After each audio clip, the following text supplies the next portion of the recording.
Ne postoji bolniji trenutak od rastanka sa voljenom osobom. Bol traži tišinu, a sećanja i ljubav žele da bar još jednom ožive nebesko biće, da bar kroz reči vidimo mili lik.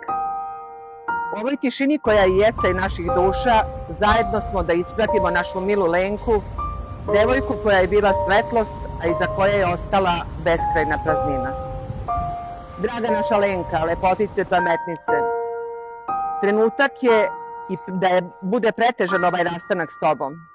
Bila si riznice vrline, sušta lepota, pamet i dobrota. Devojka kakva se jednom rađa. Vesela, mudra, šarmantna, druželjubiva. Nema ono ko te nije voleo. Širila si radost i ljubav.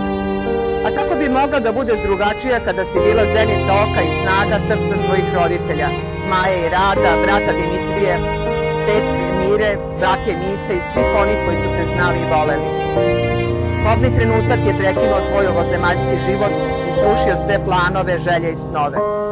Tvoja škola je utihnula. Hodnici kojima si prolazila, učionice u kojoj si ređala petice, nemi su svedoci tuge koja se uvukla u sva srca onih koji u školi rade, tvojih profesora i sadašnjih đaka. Vladaju tuga i neverica. Sećamo te se kao sjajnog đaka, divne prijateljice, deteta punog poštovanja i sjajnog vaspitanja.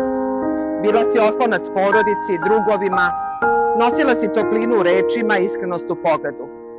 Sleđeni smo pred bezumljem ubice i strašnom istinom da te više nema. Živela si kratko, ali si ostavila neizbrisiv trag. Ne postoji uteha.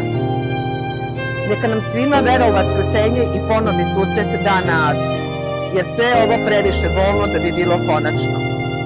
Veliki pisac je rekao, smrti nema.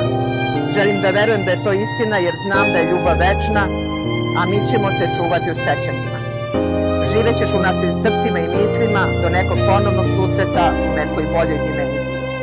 Slava i mila Lenka, neka ti se duša useli u raj.